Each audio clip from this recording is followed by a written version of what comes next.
మన తండ్రి అయిన దేవుని నుండి ప్రభువైన యేసుక్రీస్తు నుండి కృపయు సమాధానము మీకు కలుగును గాక. దయతో సగమంత్రి కూర్చోనండి. ప్రపంచంలో ఆరాధికులైనటువంటి వారందరినీ కూడా రెండుగా విభజిస్తే మొదటిగా బహుదేవత ఆరాధన చేసేవారిగా మొదటి కేటగిరీ, రెండవది ఏకదేవత ఆరాధన చేసేవారు రెండవ కేటగిరీ మనం చూడవచ్చు. బహుదేవత ఆరాధన అంటే ఒకటికి మించిన దైవములు ఎన్నైనా సరే ఉండవచ్చు. ఉదాహరణకి అలాంటిది ఏమైనా సరే మనము ఏ మతంలోనైనా చూడవచ్చు అంటే, మనం ఉంటున్న భారతదేశంలోని ఈ సర్వ మతముల సమ్మేళనంతో కూడినటువంటి దేశం కాబట్టి ఇక్కడ అతి పెద్ద మతముగా ఉంటున్నటువంటి హైందవ మతము, మన సోదరులు హిందువులు అనుసరిస్తున్నటువంటి హిందూ మతము ఏదైతే ఉన్నదో ఆ హిందూ మతము ఏకదేవత ఆరాధన కాదని బహుదేవత ఆరాధన. దీనిని బహుదేవత పాలిథియిజం అంటారు. పాలిథియిజం అంటే బహుదేవత ఆరాధన, మౌనథియిజం అంటే ఏకదేవత ఆరాధన. హిందూ మతం అనేది బహుదేవత ఆరాధనను మనం సూచిస్తున్నది. అలాగే మనం ఉంటున్నది బహుళ మతము కలిగినటువంటి దేశము కాబట్టి దీనిలోనే ఏకదేవత ఆరాధన చేసే మతాలు కూడా ఉంటున్నాయి. ఏంటవి? ముస్లిమ్స్, మరి ముస్లిమ్స్ కానీ, బౌద్ధిజం కానీ, లేకపోతే యోధా లేదా ఇస్రాయిల్, వీళ్ళందరూ కూడా ఏకదేవత ఆరాధకులు. అయితే ఈ రెండింటికి విభిన్నముగా ఉంటుంది క్రైస్తవ మతము అని పిలవడం కాదు కానీ సందర్భానుసారంగా దీన్ని మతం అని పిలుస్తున్నారు. బహుదేవత ఆరాధన చేసే మతాలు ఉన్నాయి, ఏకదేవత ఆరాధన చేసే మతాలు కూడా మన సమాజంలో ఉంటున్నాయి. అయితే క్రైస్తవ మతము దేనికి సంబంధించినది అని ఆలోచన చేస్తే ఈ పెద్ద పండుగ సందర్భంగా అర్థం చేసుకున్న వారికి ఏమో ఏకదేవత ఆరాధనగా ఉంటుంది, అర్థం చేసుకోలేనటువంటి వారికి మాత్రం ఇది బహుదేవత ఆరాధనగా ఉంటుంది. కానీ క్రైస్తవం చెప్పేది ఏమిటంటే ఇది ఏకదేవత ఆరాధనయే. అర్థం చేసుకోలేని వాడు ఎందుకు దీనిని బహుదేవత ఆరాధనగా చూస్తారు అంటే, దీనిలో పరలోకపు తండ్రి అయిన దేవుడు ఉంటాడు, అలాగే పంపబడిన కుమారుడైనటువంటి యేసు ప్రభువు కూడా దేవుడే, అలాగే ఆయన వెలుగు మనకి ఆదరణకర్తగా ఉంచబడినటువంటి పరిశుద్ధాత్మ దేవుడు కూడా దేవుడే. ఒకటికి పైన ఏమైనా దైవములు ఉంటే బహుదేవత.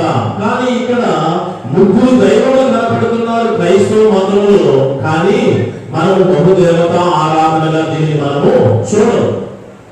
దీనిని ఏకదేవత ఆరాధనగానే చూస్తాం. క్రైస్తవం అదే చెప్పింది.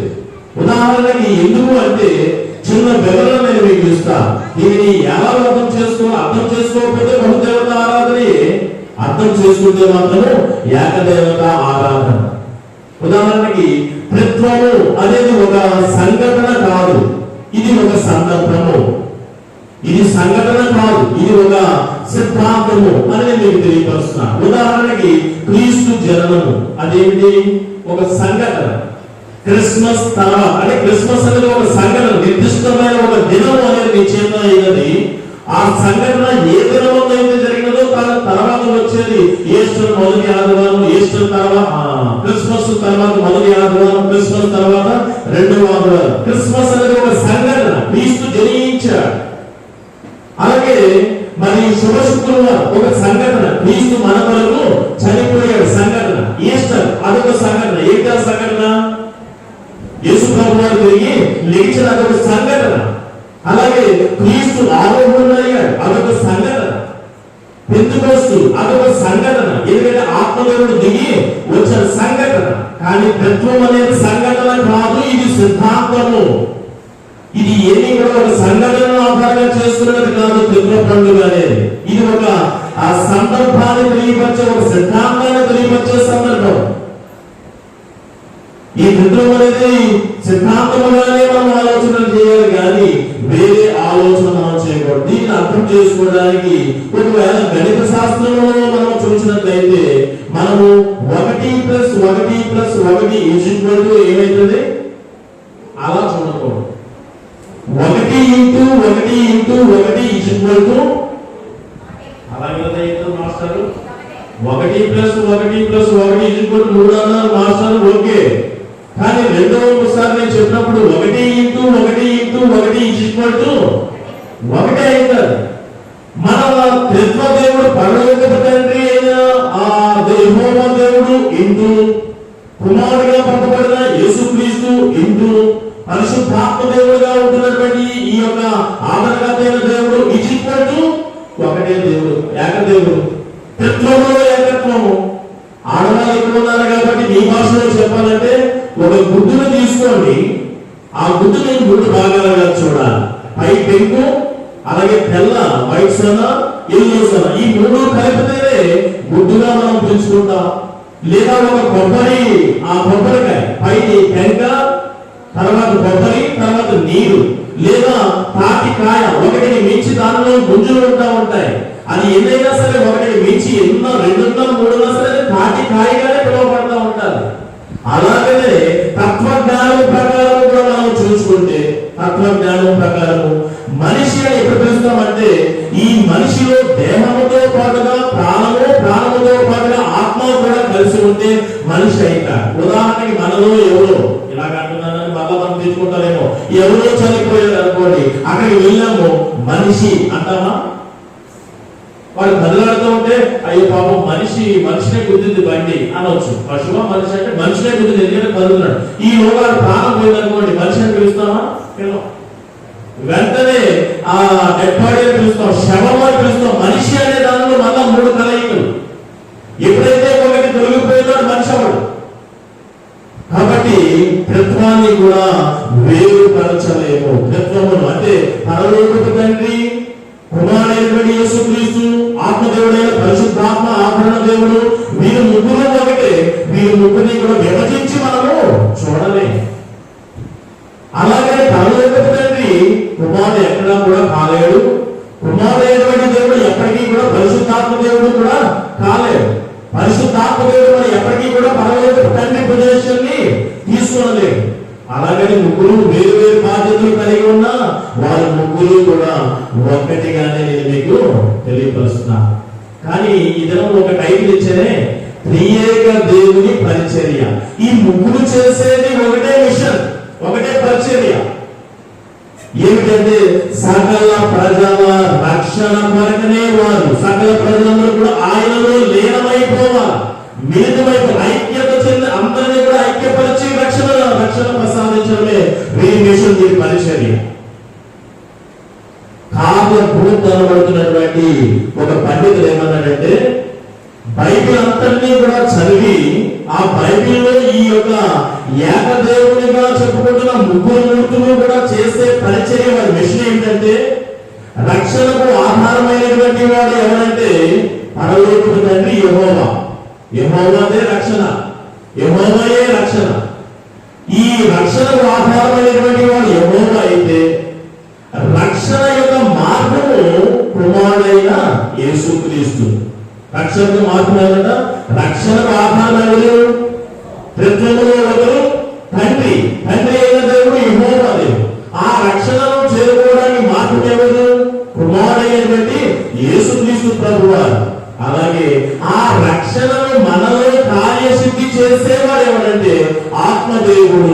ఆత్మదేవుడు ఒకవేళ మార్గములను ఆ మార్గంలో నడవడానికి ఆత్మదేవుని సహాయం, తోడ్పాటు, నడిపింపు, ప్రేరణ అనేది లేకపోతే మరలా కార్యసిద్ధిని మనం దాల్చలేము రక్షణ. కాబట్టి కార్యభూత అలాగా ఈ బైబిల్ అంతటినీ కూడా చదివి ఒకే మిషన్ జరుగుతున్నది. ముగ్గురు త్రియేక దేవుళ్ళు కూడా ఈ ముగ్గురు మూర్తులు కూడా ఏం చేస్తున్నారంటే ఒకే పరిచయం చేస్తున్నారు. సకల ప్రజలందరినీ కూడా రక్షించి వారిలో మమేకము చేసుకుంటున్నారు. వీరి మిషన్ అంతా కూడా ఇదే అని తెలియపరిచారు. ఈ దినాన అలాంటి పరిచర్య గురించి, త్రియేక దేవుని పరిచర్య గురించి ఈ దినాన లేఖన భాగాలు ఎందుకంత మరి వివరణాత్మకంగా చెప్పినట్టే సుమారుగా మనం ఎన్ని వారాలు ఈ కృత్వకాలంలో వెళ్ళిపోవాలా? 20, ఒక్కొక్కసారి 26 26 వారాలు 27 వారాలు కూడా మనము సంవత్సరంలో ఈ లెక్క మారుతుంటారు. కానీ అన్ని స్టేజ్ల కంటే అతి పెద్ద స్టేజ్ మన ఆరాధనలో ఈ ప్రతికాలపు స్టేజ్లే ఎక్కువ వారాల కొనసాగు. అందుకనే ఎంత వివరంగా నేను చెప్పడం జరిగింది. అంత మాత్రమే కాదు, బైబిల్ మొదటి నుండి చివరి వరకు కూడా త్రిత్వాన్నే సూచిస్తున్నాడు. ఉదాహరణకి ఆదికాండం 1:26 వచనంలో దేవుడైనటువంటి పాత నిబంధన అంతా కూడా ఏం చేస్తుందో తెలుసా? పాత నిబంధన అంతా కూడా త్రిత్వమును చూపెట్టలేకపోయినను సరే ఒకటికి మించిన వారు ఉన్నారనే విషయాన్ని వెల్లడిపరిచింది పాత నిబంధన అంతా కూడా. ఉదాహరణకి సృష్టికరణలో నలుగురు సృజిస్తున్న సమయంలో వారిని ఎలా సృజిద్దామని మాట్లాడుకుంటున్న మాటల్లో ఒకటికి మించిన దైవంలో మాట్లాడుకుంటున్నారు. మన పోలికన మన స్వరూపము చెప్పిన తెలుగులో మనం చూసుకుంటే ఏకవచనం బహువచనం తెలుసు కదా. ఇక్కడ మన పోలికల అంటే ఇక్కడ ఒకటికి మించిన దైవములు ఉన్నారనే ఆ విషయం తెలియదు. బైబిల్ ప్రారంభంలోనే మన దైవములు ఒకటికి మించిన మూర్తులు ఉన్నారన్న విషయాన్ని తెలియపరిచింది. ఆదికాండం 11వ అధ్యాయము బాబేలు గోత్రపు సంఘటన సందర్భంగా అక్కడ 7వ వచనాన్ని మనం జ్ఞాపకం చేసుకుంటే ఆదికాండం 11వ అధ్యాయం 7వ వచనం చదువు. కనుక మనము అక్కడ ఏమన్నది? కనుక మనము, కనుక నేను అనేది కాదు, నేనంటే ఒకడు వస్తాడు. కనుక మనము దిగిపోయి వారి భాషలన్నీ కూడా తారుమారు చేసేద్దాం. మనము దిగిపోయి అంటే ఒకటికి మించిన దైవములు కనబడుతున్నాయి.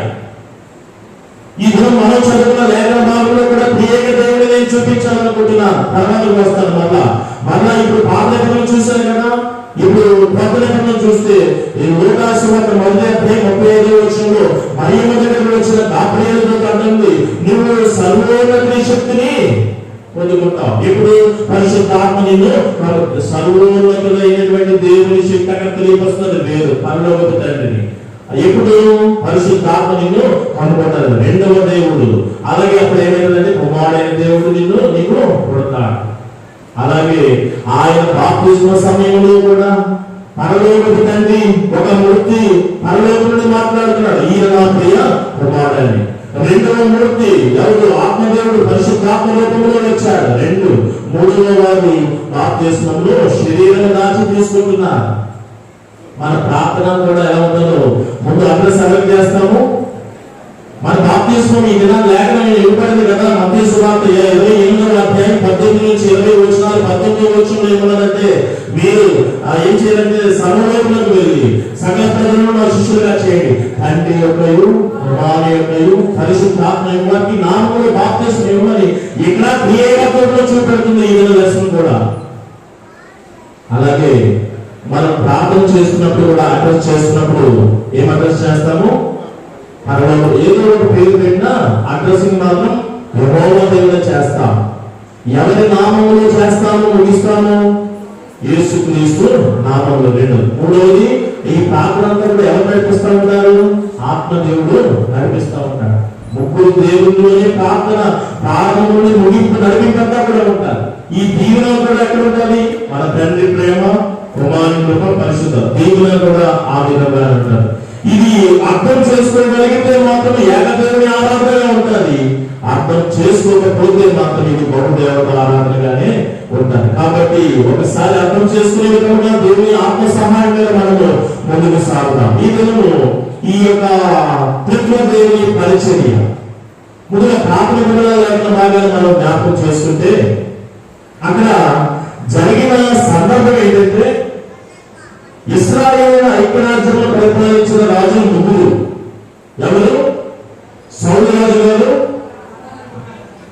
దావీదు, ఆయన కుమారుడైన సొలొమోను. వీరి తర్వాత ఐక్యరాజ్యం కాస్త విడిపోయింది. తెలంగాణ, ఆంధ్ర వల్ల విడిపోయారు. విడిపోయిన తర్వాత ఉత్తర రాజ్యము అనుకుంటున్న ఇశ్రాయేలు రాజ్యానికి 20 మంది రాజులు పరిపాలించారు. 20 మంది. అలాగే దక్షిణ రాజ్యము అనబడుతున్న యూదా రాజ్యాన్ని కూడా 20 మంది పరిపాలించారు. ఈ 40 మంది రాజుల పేరు నేను చెప్పదలుచుకోలేదు, కానీ యూదా రాజ్యము దక్షిణ దేశంలో పరిపాలించిన రాజులు 20 మంది జాబితాలో వరుస క్రమం చొప్పున 10వ రాజు, 10వ వరుస క్రమం చొప్పున 10వ రాజు అలాగే ఉజ్జియా. ఈ ఉజ్జియా ఏమైందంటే చాలా మంచి వ్యక్తి అండి. ఉజ్జియా ఈ రాజు గారు చాలా మంచి వ్యక్తి. తన మంచితనమును బట్టి ఇశ్రాయేలు యూదా రాజులందరికంటే ఎక్కువ సంవత్సరములు ఈ యూదా దేశములు దక్షిణ దేశములు పరిపాలించగలిగాడు. సుమారుగా 52 సంవత్సరములు యూదా దేశమును ఎవరు పరిపాలించారు? ఉజ్జియా రాజు. అయితే మంచివాడు అన్నారు కదా, మంచివాడే, చాలా మంచివాడు. ఆ మంచితనమే 52 సంవత్సరాలు ఆ ఇశ్రాయేలు ఆ యూదా ప్రజలకు పూర్వపడలేదు. ఈయన కూడా అలా పరిపాలించాడు. చక్కగా సాఫీగా సాగుతుంది 52 సంవత్సరాలు. కానీ యెహోవా దేవుడు అతన్ని మొత్తాడు.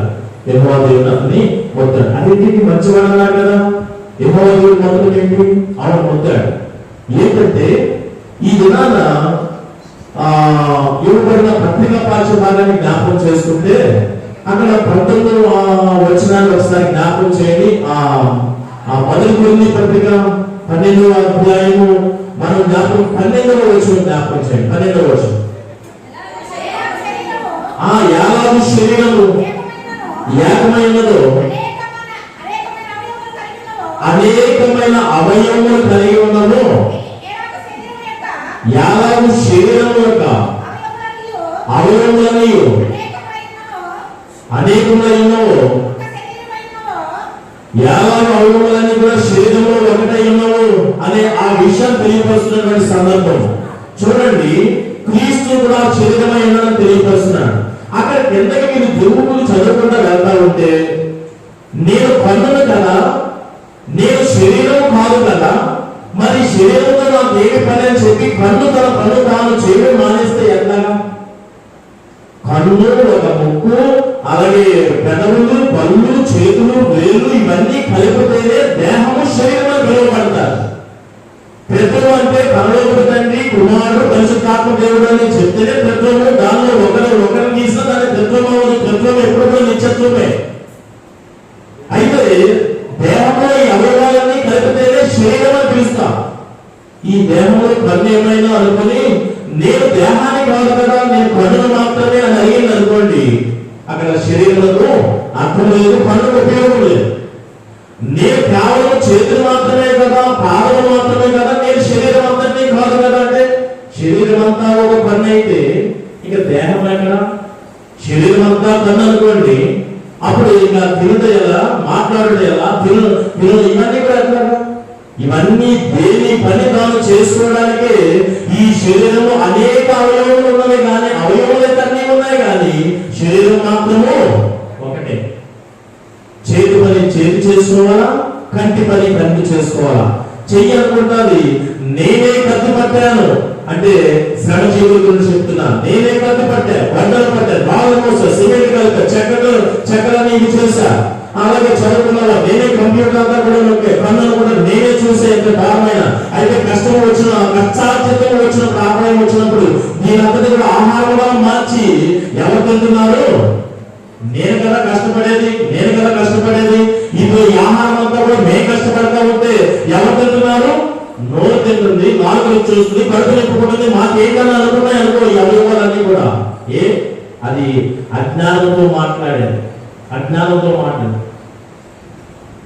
ఈ దినాన అదే చెప్తున్నాడు ఈ పత్రిక. అదే ఇక్కడ జరిగింది. అదే ఈ సువార్త ఈ పాత నిబంధన లేఖన భాగంలో జరిగిన ఇన్సిడెంట్ ఏంటంటే, ఉజ్జియా ఎందుకు శపించబడ్డాడు, ఉజ్జియా ఎందుకు దేవుడి చేత మొత్తపడ్డాడు అనే ఆ కారణం చెప్పడానికి ఈ యొక్క పత్రికా పాఠ్య భాగాన్ని నేను వాడాను.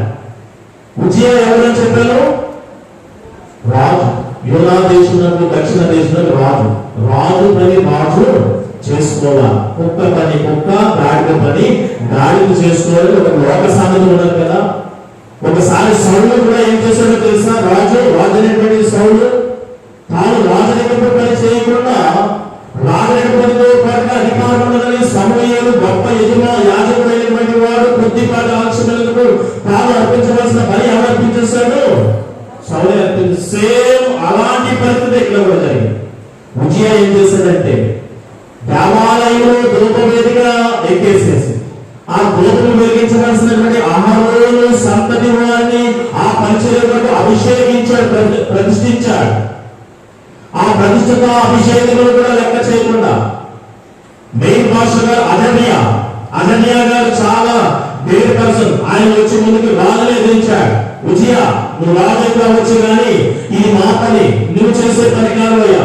అనన్య పాస్టర్ గారితో పాటుగా 80 మంది దేవుళ్ళ ధైర్యం ఉన్న పాస్టర్లు కూడా కలిపి వెళ్ళారు. ఎందుకంటే అవతల ఎవరు? రాజుకి ఎవరైనా ఎదురుతుందా? కానీ అనన్య పాస్టర్ గారు మాత్రము దేవుడికి భయపడుతూ రాజు లెక్క చేయకుండా ధైర్యంగా ముందుకు వెళ్తే ఆయనను సపోర్ట్ చేస్తూ 80 మంది పాస్టర్ గారు వెనకాల వెళ్ళారు. ఏమయ్యా, రాజుమై ఉండి యాజకులుగా మేము చేయవలసిన బాధ్యత నువ్వు చూపేస్తానంటావేంటి? పవిత్ర స్థలంలో పరిశుద్ధ స్థలంలో నువ్వు వెళ్ళిపోయావేంటి? ఇంతకాదు స్థిరపడిన తర్వాత అనమాట. ఏదో అంత అయిన తర్వాత కళ్ళు నెట్టుకు వచ్చాయి అంటాం కదా.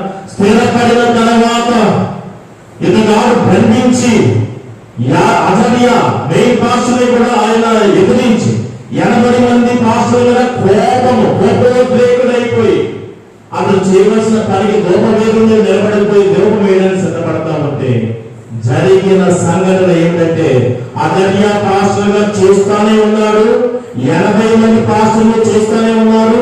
రాజైన ఉజియా తన అధికారము చేత కోపోద్రేకుడై గర్వము చెందిన వాడిగా దూపము వెయ్య ప్రారంభించినప్పుడు నొసటి మేడలు స్టార్ట్ అయింది.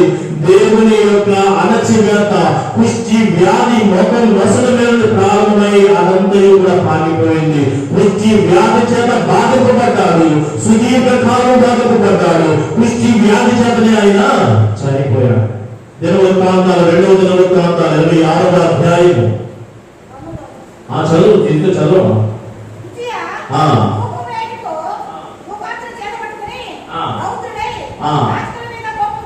16వ వచనం నుండి చదువుతున్నాను. నేను చదువుతున్నాను. చదువుతామా మంచిగా?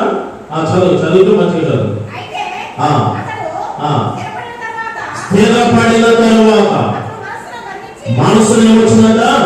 గర్వం కళ్ళు నెత్తికెక్కాయి, చెడిపోయాడు. అతడు ధూప పీఠము మీద ధూపము వేయుటకు, నేనే చదువుతున్నా టీచర్ గారు వినండి.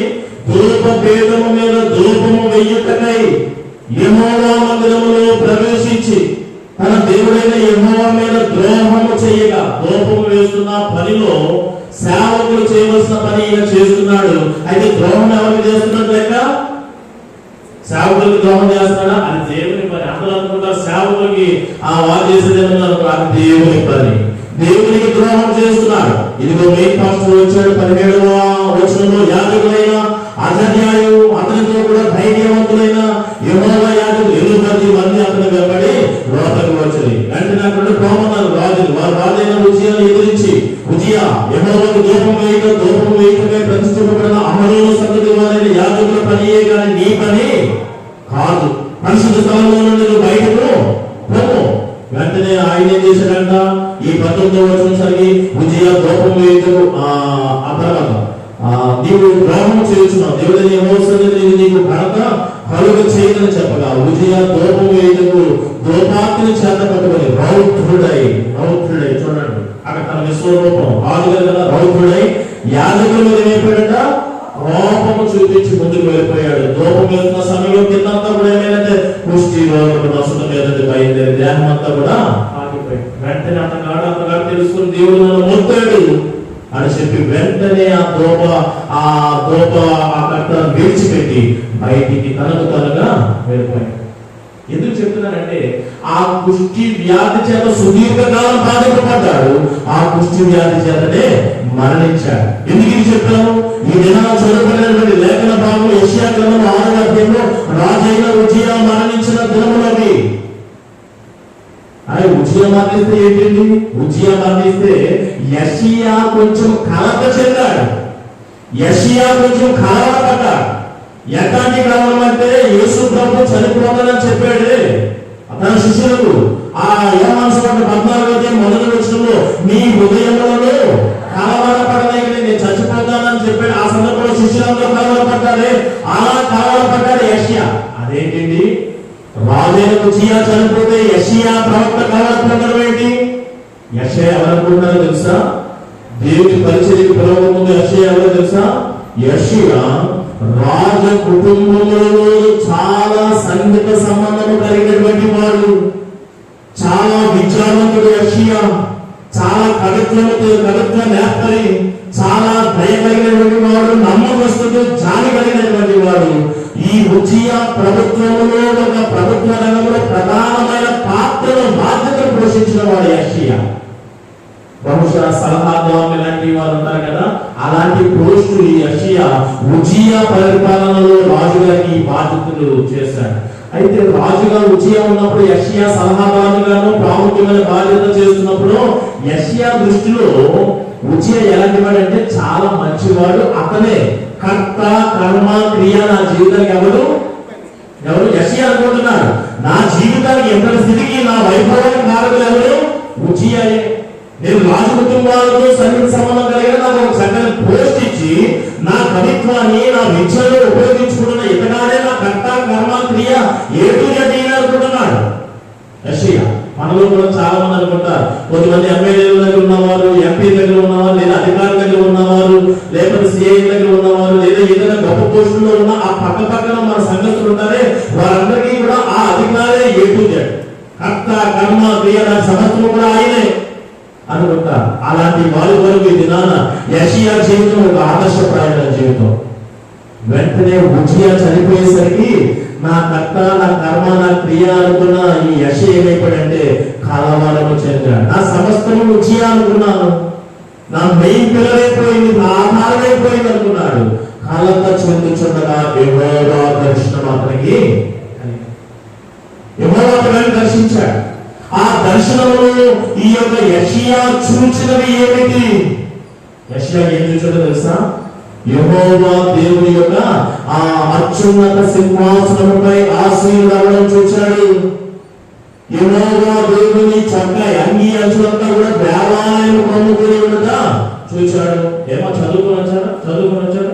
దేవుని అంగీ అంతా కూడా ఆలయంగా కమ్ముకొని ఉండట చూచాడు. కప్పి ఉండట లేదా కమ్ముకొని ఉండట చూచాడు.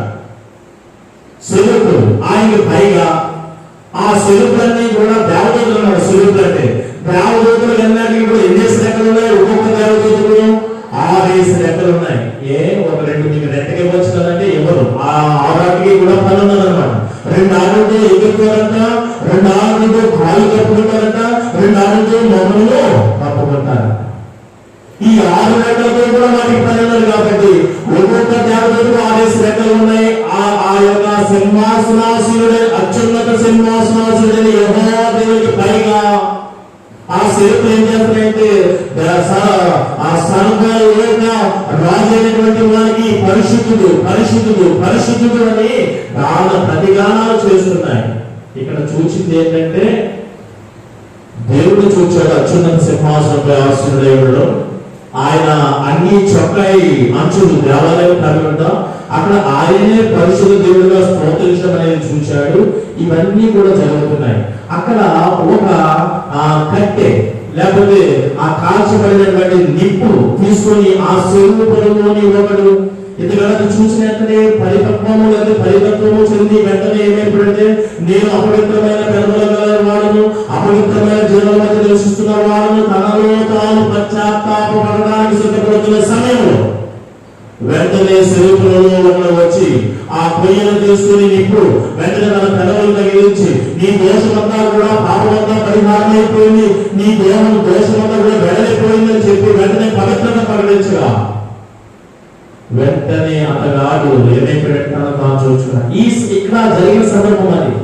ఒక పక్కన ఉజ్జియా చనిపోయాడు. యెషయా ఉజ్జియా గురించి ఎలాంటి తలపు కలిగి ఉన్నాడు? నా జీవితానికి ఆధారమైనటువంటి వాడే చనిపోయాడు అని దిగ్భ్రాంతిలో ఉండగా ఈ దర్శనం వచ్చింది. కలవచుండేవాడు కాస్త దర్శనంలో కొన్ని విషయాలు గ్రహించగలిగాడు. ఏమిటంటే నా జీవితానికి ఆధారమైన వాడు ఉజ్జియా కాదు, ఇతగాడి కంటే అత్యున్నత సింహాసనముపై ఉజ్జియా సింహాసనము కంటే ఇంకా గొప్ప సింహాసనం ఒకటి ఉన్నదన్నమాట. అత్యున్నత సింహాసనముపై ఆసీనుడైనటువంటి వాడు దేవుడు ఉన్నాడు. నాకు నా ఆధారం, నా కర్త, నా కర్మ, నా క్రియ ఉజ్జియా కాదు. ఇప్పుడు ఎవరు?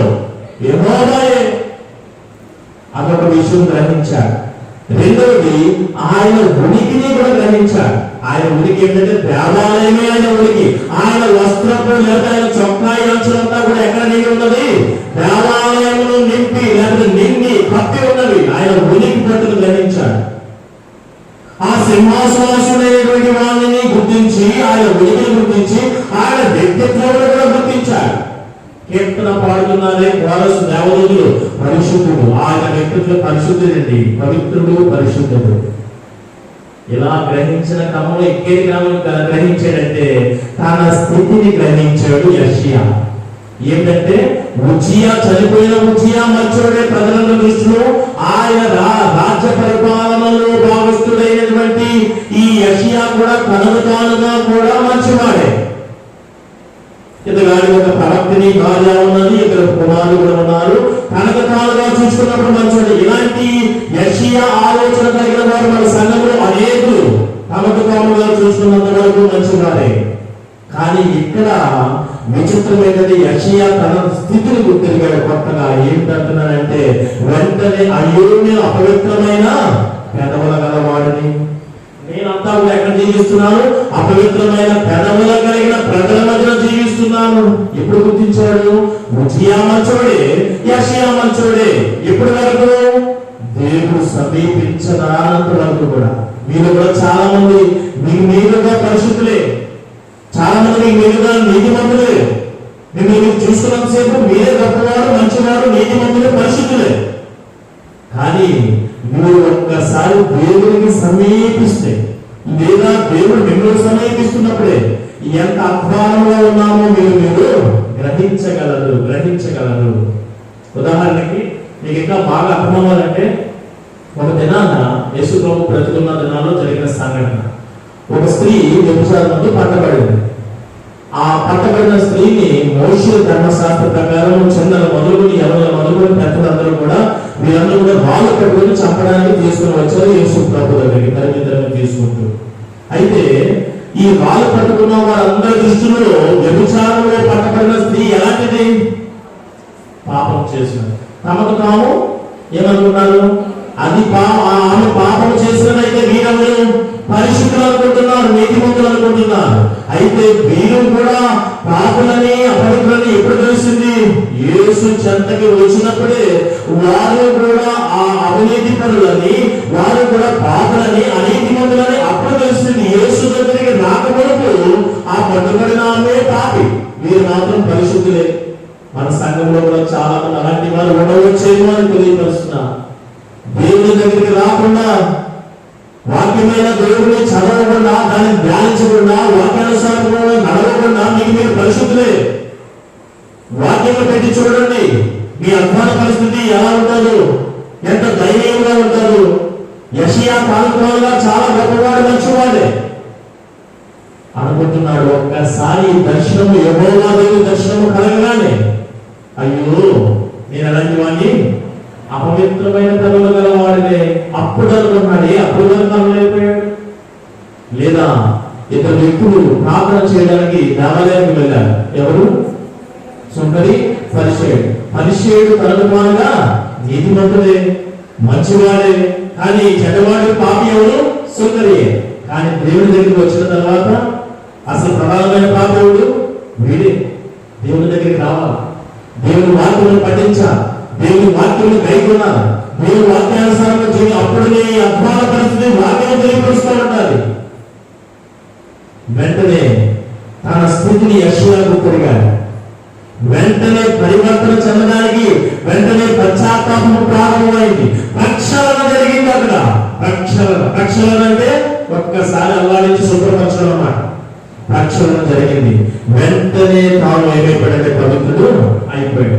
ఇప్పుడు త్రిత్వ పండుగ సందర్భంగా జరిగిన త్రిత్వ దేవుని పరిచర్య 8వ వచనంలో మనం చూడవచ్చు. సహాయం చేయడం 6వ అధ్యాయం 8వ వచనం. అప్పుడు నేను ఒకసారి రిపీట్ చేయమా?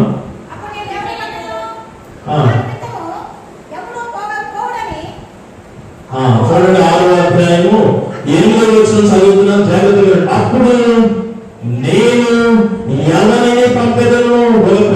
ప్రశ్నార్థకం, question mark. ఎవరు మాట్లాడుతున్నారు? యెహోవా దేవుడు, త్రియేక దేవుడు మాట్లాడు, యెహోవా దేవుడనే నేను మాట్లాడు అని అంటలేదు. త్రియేక దేవుడు మాట్లాడుతున్నాడు. ఎందుకంటే ఆ నెక్స్ట్ కంటిన్యూటీ మనం చదివితే చూడండి, మా నిమిత్తము, మా అంటే ఒకరికి మించి, నా నిమిత్తము ప్రజల దగ్గరికి సేవ చేయడానికి ఎవరెవరైనా అంటలేదు. మా నిమిత్తము, ఇక్కడ ఒకటికి మించిన దైవము. దుర్గ పండుగ సందర్భంగా చూడండి, త్రియేక దేవుడు ఇక్కడ కూడా తన యొక్క మిషన్, తన పరిచర్య వరకు చూడండి ఎలా చూపిస్తున్నాడు.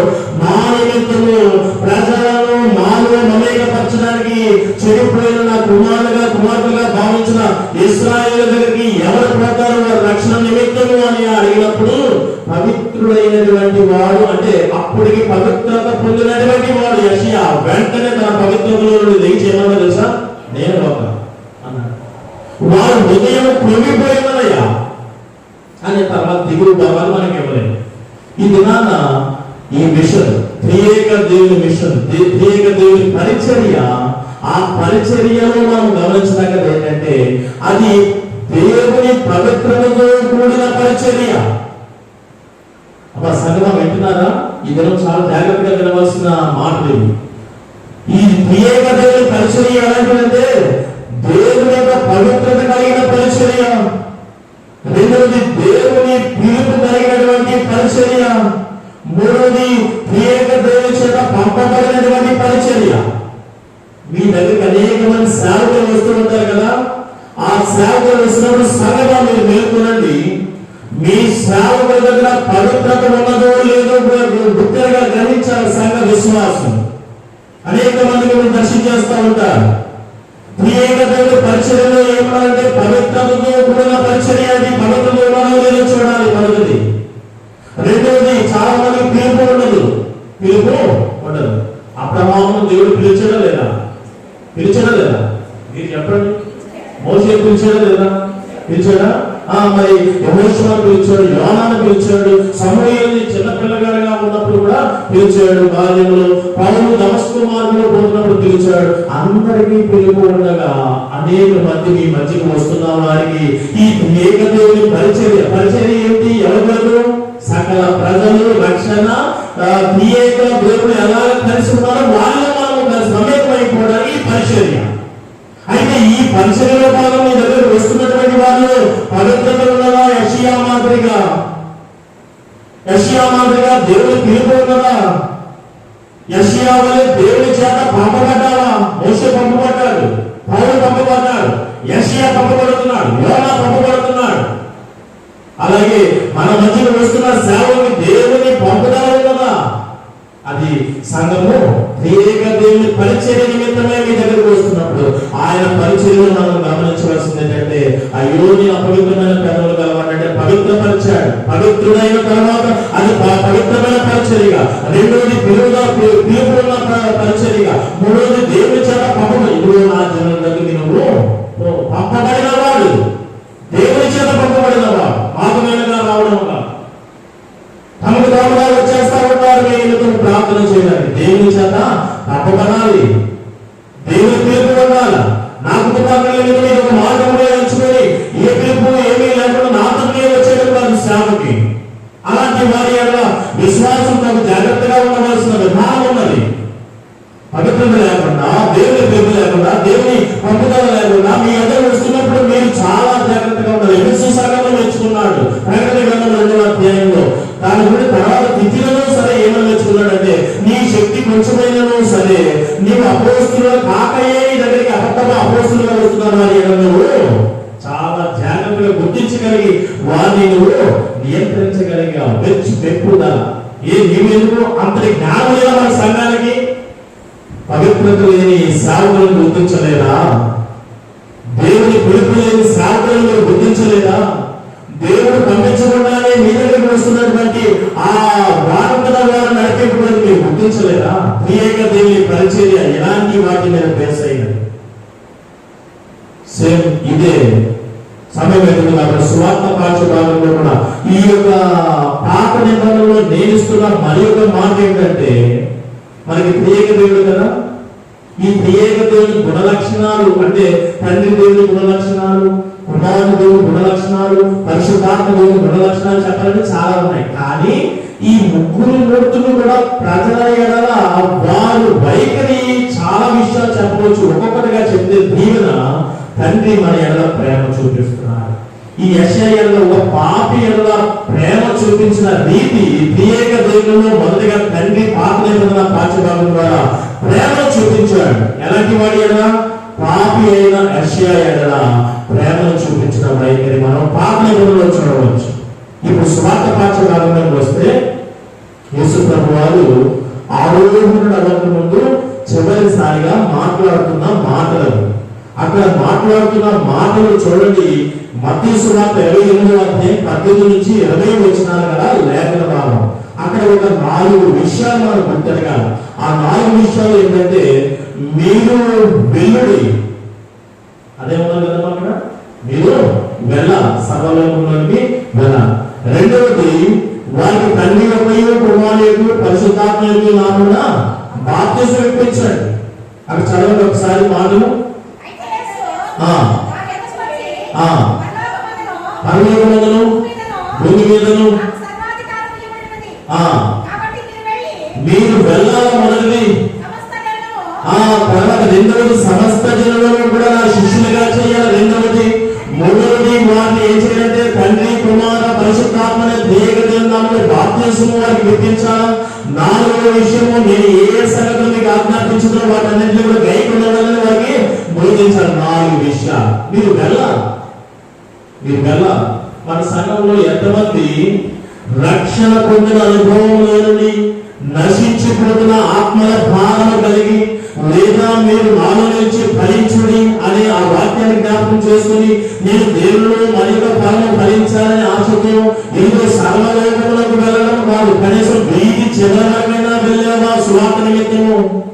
మీలో ఎంతమంది దేవుని సువార్త ప్రకటన నిమిత్తము కనీసం మీరు ఆ వీధి చివరమైనా వెళ్ళారా? దేవుని నిమిత్తం. సినిమాలకైతే ఊరి చివరికి వెళ్తా, పార్టీకైతే వేరే ఊరు కూడా వెళ్తారు ప్రయాసపడి. దేవుని నిమిత్తము కనీసం వీధి చివరికైనా వెళ్ళావా సువార్తను ప్రకటించడానికి? నేను మీకు ఏ సంగతిని ఆజ్ఞాపించుకున్నా వాటిని ఇతరులకు బయలుపరచడానికి, నీవు ప్రకటించడానికి సువార్త ప్రకటన నిమిత్తం వెళ్ళావా? మీకు మీరు మాత్రము స్వార్థపూర్తమైన విశ్వాసాలు అంటారు. ఇలాంటి వారు ఏమంటారు? స్వార్థ, నేను రక్షణ పొందేది చాలు. ఎలా ఉంటుందంటే, రక్షింపబడిన నీవు ఈ దినాన ఎలా ఉన్నావు అంటే, ఇంత ఆరోగ్యము, ఇంత సజీవంగా ఉన్నావు, ఇంత చదువులు చదువుతున్నావు, ఇంత ఉద్యోగ అవకాశాలు వచ్చాయి, ఇంత ఆర్థిక సమృద్ధి వచ్చింది. ఇదంతా కూడా ఎవరి ద్వారా అంటే దేవుని యొక్క కృపయే. ఉదాహరణకి 12 మంది అపోస్తలులకు కూడా ఈ యోగ్యత లేదు.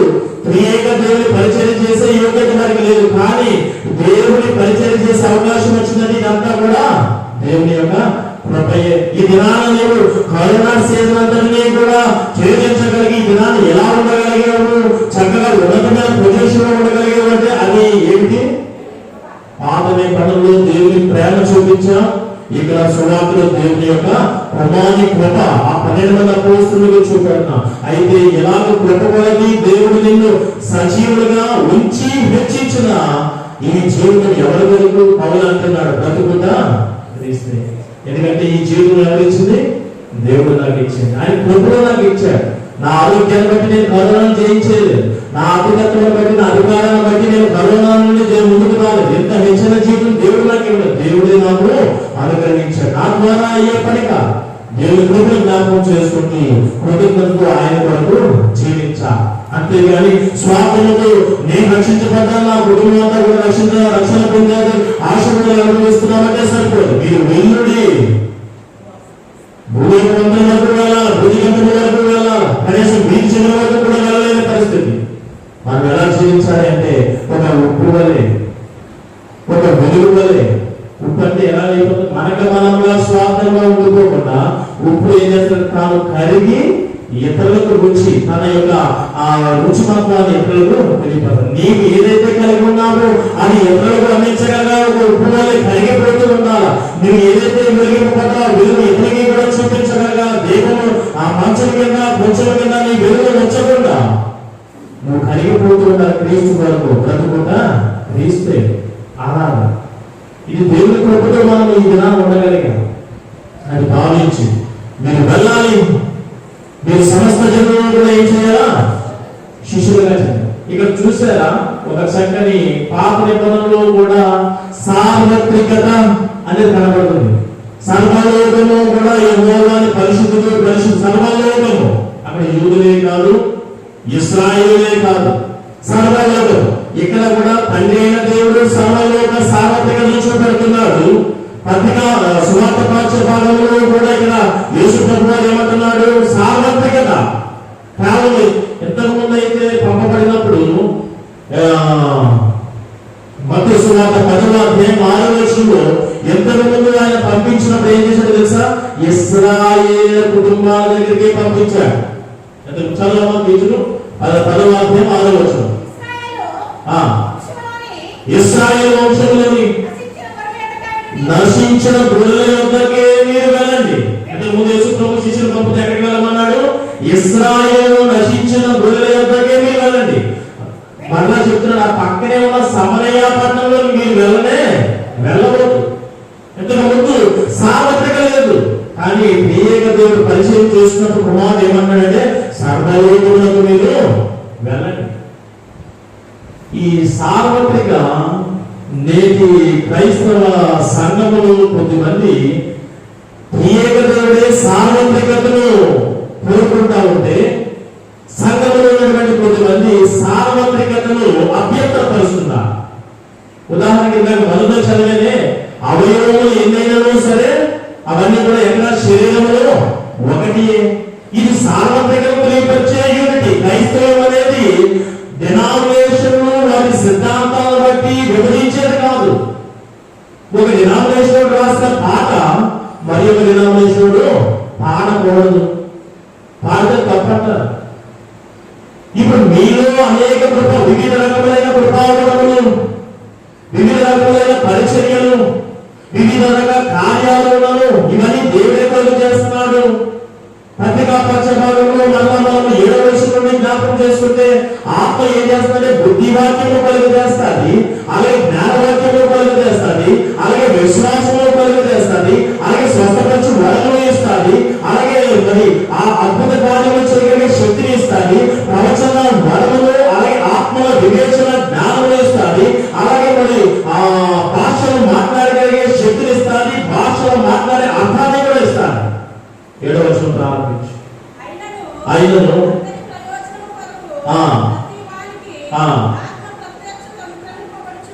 ఓకే, ఎలాగనగా కొందరికి ఆత్మూలంగా బుద్ధివాక్యము, జ్ఞానవాక్యము, విశ్వాసం. ఆత్మ వలననే బుద్ధి, ఆత్మ వలననే వాక్యము, జ్ఞానము, ఆత్మ వలననే విశ్వాసము, ఆత్మ వలననే స్వస్థత, ఆత్మ వలననే మరి ఆత్మల వివేచన శక్తి, ఆత్మ వలననే స్వస్థపరచు వరము, ఆత్మ వలననే భాషలు, ఆత్మ వలననే భాషల అర్థాలు, ఇవన్నీ కూడా అద్భుత కార్యాలు చేయగలిగే శక్తి ఆత్మయే దయచేస్తాడు. అయితే ఈ దినాల్లో ఏమైందంటే ఈ ఆత్మ అందరిలో పనిచేసేది ఒకటే కదా, ఒకే ఆత్మ కదా. అది ఏ డినామినేషన్ అయినా సరే ఆత్మ మాత్రము ఒక్కడే కదా. కానీ ఒక డినామినేషన్ రాసిన పాటను మరి ఒక డినామినేషన్ పాడకూడదు అంటే ఇక్కడ త్రిత్వదేవుడు సార్వత్రికతను ప్రకటిస్తా ఉంటే క్రైస్తవ సంఘంలో జ్ఞానవంతులైనటువంటి వారు ఏమంటున్నారు? ఈ సార్వత్రికతను అడ్డుకుంటున్నారు, ఆటంకపరుస్తున్నారు. ఇది మనకి ఇక్కడ సంఘపరమైన సిద్ధాంతం ముఖ్యమా లేదా బైబిల్ ప్రామాణికత గ్రంథం యొక్క దేవుని సందేశం ముఖ్యమా? ఉచియా దగ్గర యెషయా ఏమనుకున్నాడు తెలుసా? సేవిగా అనుకున్నాడు. నా కర్త కర్మ క్రియ ఎవరు? ఉచియా అనుకున్నాడు, నా రాజీ అనుకున్నాడు. కానీ దర్శనం వచ్చిన తర్వాత నీ కాన్స్టిట్యూషన్ కాదుపై, నీ రాజ్యం కాదు, అత్యున్నత సింహాసనంపై ఆశ్రయుడైనటువంటి వాడు. అది ఏ డినామినేషన్ అయినా సరే మీ సిద్ధాంతాలు కాదు. ఈ సిద్ధాంతాలన్నిటికీ కూడా బైబిలే ప్రామాణిక గ్రంథము. బైబిల్ ఏం చెప్తే అది మీరు పాటించండి. ఉదాహరణకి పళ్ళు పాల్గొట్టుకోవాలనుకోండి, ఏ రాయి అయితే మంచిది? ఏ రాయైనా ఒకటి పళ్ళు రాలంతే. అది స్త్రీలు ముసుగు వేసుకోవాల్సిందే అని అన్నారు బైబిల్ గ్రంథంలో. అయితే అది రంగుతో వేసుకోవాలా, పట్టు చీరతో వేసుకోవాలా, లేకపోతే కచ్చితో వేసుకోవాలా బైబిల్ చెప్పిందా? చెప్పలేదు కదా. ఈ భారతదేశంలో స్త్రీలకు శారీలు ఉంటాయి, పై దేశంలో ఉండవు. అప్పుడు శారీ ఎక్కడ వస్తుంది? ముసుగు అనేది ముఖ్యం, కానీ సంఘ సిద్ధాంతంలో లేని సిద్ధాంతం అనేది ముఖ్యంగా సార్వత్రికతను మనం ఏం చేస్తున్నామంటే వివిధ విషయాలు ఇది కాదు మనకు ముఖ్యము. పళ్ళు రావడం ముఖ్యం కానీ నా ఏదైనా వేస్ట్, ముసుగడాలు ముఖ్యం కానీ అది రగ్గా లేకపోతే దుప్పట బ్లాంకెట్ ఏదైనా వేస్ట్. మనకి బైబిల్ ఏం చెప్తుందో అది కానీ సంఘ లేకపోతే డినామినేషన్ యొక్క బోధ మనకి ముఖ్యము కాదు. ఆత్మ ఒకటే, అది ఏ డినామినేషన్ రాసినా అందరిలో కూడా ప్రేరణ కలిగించేది ఆత్మ ఒకటే. ఇదిగో అదే చెప్తున్నాడు, శరీరంలో అనేక అవయవములు ఉన్నను, కన్ను నేను కాదు కదా దేహమంతా ఉన్నది నాకేం పని అనుకుంటే, అరిచేయ నేనే కదా కష్టపడేది నోరు తింటుందని నేను అనుకుంటే, ఇలా అనుకుంటా ఉంటే శరీరం అంతా కూడా ఒకటే, శరీరంలో ఉన్న ఆత్మ కూడా ఒకటే కదా. సార్వత్రికతను ఏం చేస్తున్నావు నువ్వు? ఏం చేస్తున్నావు? పరలోకం చెప్తున్నాడు విద్యములు సర్వలోకము కూడా ఆయన ఏమంటుంది? పరిశుద్ధుడు పరిశుద్ధుడు. యోహాను సువార్త 14వ అధ్యాయం 3వ అధ్యాయం 14వ వచనం, దేవుడు లోకమును ఎంతో లోకమును ప్రేమించాడు. సార్వత్రికత. ఇదిగో ప్రజలందరికీ కలుగుతాడు మహా సంతోషం, ప్రజలందరికీ సార్వత్రికత. మరి నీవేంటి? ఇది ఎక్కడ వచ్చింది? సార్వత్రికను ఆటంకపరిచే ఆలోచన తలంపులు. కాబట్టి ఇప్పటికైనా సరే దీర్ఘకాలంలో వెళ్ళిపోతున్న మనము త్రియేక దేవుని తండ్రి ప్రేమ మనం పొందుకునేలాగా, కుమారుని కృప మనం పొందుకునేలాగా ఈ సువార్త పాఠ్య భాగంలో చెప్పబడినటువంటి మాటలు మీరు వెళ్ళండి, సమస్త జనులను శిష్యులుగా చెయ్యండి, అలాగే బాప్తిసం త్రియేక దేవుని తెప్పించండి, నా యొక్క సంగతులను కైపనులకి ఆజ్ఞాపించండి అనే దానిలో మరి ఒక 3 విషయాలు చెప్పాలనుకుంటున్నాను. ఇందాక 3 విషయాలు చెప్పాను. త్రియేక దేవుని మిషన్ ఆ పరిచర్యలో 3 విషయాలు చెప్పాను. పవిత్రమైనది, దేవుని పవిత్రత కలిగిన పరిచర్య. రెండవది దేవుని పిలుపు కలిగిన పరిచర్య. మూడవది దేవుని చేత పంపబడిన పరిచర్య. ఇక్కడ చూడండి సువార్త పాఠ్య భాగంలో మరి ఒక 3 దేవుని సందేశము కలిగిన పరిచర్య. నాలుగవది సందేశం ఉందా లేదా శిష్యులందరికీ కూడా? నేను మీకు ఏ సంగతులను ముందుగానే ఇదిగో సందేశం ఉన్న పరిచర్య, దేవుని సందేశం ఉన్న పరిచర్య. ఐదవది దేవుని ఆదేశం ఉన్న పరిచర్య. ఆదేశం, ది గ్రేట్ కమిషన్ అంటే అధికారిక ఆదేశం అన్నమాట. ది గ్రేట్ కమిషన్ అంటే అధికారంతో చెప్తున్నాడు, పరలోకమును భూమి మీదను వారి సర్వాధికారములు ఉన్నవి. ఆదేశం ఏంటో తెలుసా? సర్వలోకానికి వెళ్ళమని. యోనానికి ఆదేశం ఉన్నది, ఎక్కడికి వెళ్ళమని? నిర్దిష్టమైన ఆదేశం అని, నినివే వెళ్ళమని. అలాగే ఇక్కడ కూడా అపోస్తులైన పౌలుకి ఒక నిర్దిష్టమైన ఆదేశం ఉన్నది. ఏంటది? అన్యులకు అపోస్తులు. ఇక్కడ కూడా సర్వలో నిర్దిష్టమైన ఆదేశం ఉన్నది. ఈ త్రియేక దేవుని పరిచర్యలో 4వది స్వార్థ పాఠ్య భాగంలో గ్రహింపబడ్డది దేవుని సందేశంతో కూడిన పరిచర్య, దేవుని ఆదేశంతో కూడిన పరిచర్య, అలాగే దైవికత్వముతో నిండిన పరిచర్య. ఎందుకంటే చూడండి, దైవికత్వం అంటే దేవుని శక్తి కానీ దేవుని బలముతో నిండిన పరిచర్య.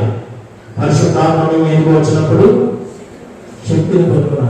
ఇదిగో భూమి మీద పరలోకంలో సర్వాధికారం, ఇదిగో నా శక్తిని మీకు ఇస్తూ ఉన్నా.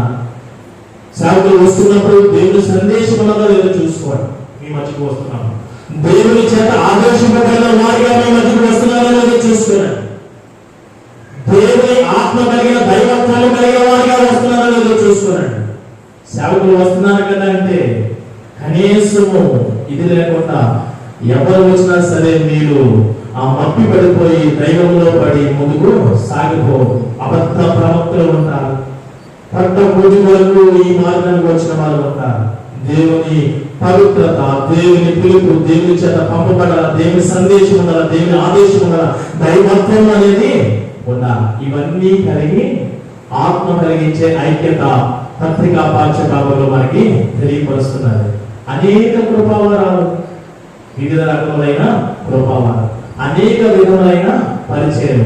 బోధించే పరిచర్య ఒకరిది, క్లీనింగ్ చేసే పరిచర్య మరి ఒకరిది, అనేక కార్యాలు వంటలు వండేది, లేదా మరి కార్యక్రమాలు చూసేది, అనేక రకమైన వివిధ రకం ఇవన్నీ కలుగు చేసేది దేవుడే అని 5వ వచనంలో చెప్తా ఉంటే, మరలా 11వ వచనం చదివేసరికి ఇవన్నీ కూడా అందరికీ పంచి ఆత్మయే కార్యనిర్వహణ చేస్తున్నాడని, మరి ఆత్మదేవుడు మొదటి పారాగ్రాఫ్ లో తండ్రి దేవుడు పరిచయం చేస్తున్నాడు. 5వ వచనానికి వచ్చేసరికి, ఇక్కడికి 11వ వచనానికి వచ్చేసరికి ఇదంతా కూడా కార్యస్థితి చేసేవారంతా ఆత్మదేవుడు అని చెప్తున్నాడు. 12వ వచనం నుండి కంటిన్యూగా వెళ్తుంటే కుమారైన దేవుడు శరీరమైన క్రీస్తు అన్ని అవయవులు యూనిటీ తెలియపరుస్తున్నాడు. ఈ త్రియేక దేవుని విషయం ఏంటంటే, కాళ్ళ పూర్తి చెప్పాడు కదా, సకల ప్రజలందరూ కూడా రక్షణ పొందాలి. ఏంటా రక్షణ? ఎవరి రక్షణ ఆధారం ఎవరు? పరలోకపు తండ్రి యెహోవా దేవుడు. ఆ రక్షణ మార్గం ఎవరు? కుమారుడైన యేసుక్రీస్తు. ఆ రక్షణలో కార్యసిద్ధి చేసేది ఎవరంటే పరిశుద్ధాత్మ దేవుడు. ఆ ఆత్మదేవుడే ఇన్ని వరాలు ఇచ్చిన, ఇన్ని పరిచర్యలు నడిపించిన, ఇన్ని కార్యాలు నడిపించిన, చివరికి నీవు ఏ డినామినేషన్ అయినా సరే, శరీరంలో ఏ అవయవమైనా సరే, శరీరంలో నీవు విలువమై ఉన్నావు. ఇవన్నీ కూడా కలుగజేసినది ఆత్మయే కదా. ఇవన్నీ కూడా కలుగజేసినది ఆత్మయే కదా. ఐక్యత కొరకు, సంఘ ఉజ్జీవత కొరకు, నీ రక్షణ కొరకు ఏక దేవుని మిషన్ ఈ రీతిగా ముందుకు సాగుతున్నారు. అయితే తండ్రి ప్రేమ అందిస్తున్నాడు, కుమారుడు కృప ఇస్తున్నాడు. తండ్రి ఎలాంటి ప్రేమ అంటే శాశ్వతమైన ప్రేమ.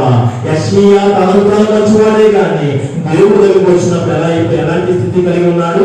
అపవిత్రత. మన పరలోకపు తండ్రి పాపులను ప్రేమించేవాడు. ఈ యొక్క ప్రతికాలంలో నీవు ఆయన ధ్యానాలు ఇచ్చినప్పుడల్లా కూడా పరలోకపు తండ్రి ప్రేమను నువ్వు పొందుకోవాలి. కుమారుడైనటువంటి దేవుడు సువార్తలో యోగ్యత లేని వారికి తన కృప చొప్పున యోగ్యత ఇచ్చి లోకమంతటికి తన పరిచర్య నిమిత్తం పంపించాడు. నీవు కూడా యోగ్యత లేని, నీకు అనేక విషయాలు యోగ్యతను కలుగు చేసే కృప పరిశుద్ధ కుమారుడు ద్వారా నీవు కూడా ఈ ప్రతికాలంలో పొందుకోవాలి. అలాగే అనేక విషయాల్లో చెప్పకపోయినా, మరి మనస్పర్ధలు కలిగిన, లేకపోతే వివిధ రకాల కూడిన సమయాల్లో ఆత్మదేవుడు అనేక వరముల చేత, అనేకమైన పరిచర్యల చేత నేను ఆదరించి బలపరిచి క్రీస్తు సంఘంలో ఐక్యతలో మిమ్మల్ని ముందుకు నడిపిస్తాడు. కాబట్టి ప్రతి పండుగ సందర్భంగా ఈ ప్రతి పండుగ శుభాలు తెలియపరుస్తూ ఏక దేవుడు మన ఏదో ఉంచబడిన బట్టి ఆ ప్రేమ, ఆ కృప, ఆ ఆదరణ ద్వారా కలుగు చేసే, ఐక్యత ద్వారా కలుగు చేసే రక్షణ మీరందరూ కూడా పొందుకోవాలని కోరుకుంటూ ప్రతి ఒక్కరు కూడా ప్రత్యేకం అర్థం చేసుకునే వారుగా ప్రత్యేకంలో ఏకత్వమైన నిత్యదేవుడు మనం ఆరాధిస్తూ ఆయన యొక్క సంకల్పం, ఆయన ప్రణాళికలు ప్రజలను కూడా మీరందరూ కూడా వర్తిల్లాలని కోరుకుంటూ ఈ కొద్ది మాటలను ఎంతతో నేను ముగిస్తున్నాను. ఆమె సమస్త జ్ఞానములు ఇచ్చిన దేవుని సమాధానం యేసుక్రీస్తు వలన మీ హృదయములకు మీ తలపులకు కావాలి.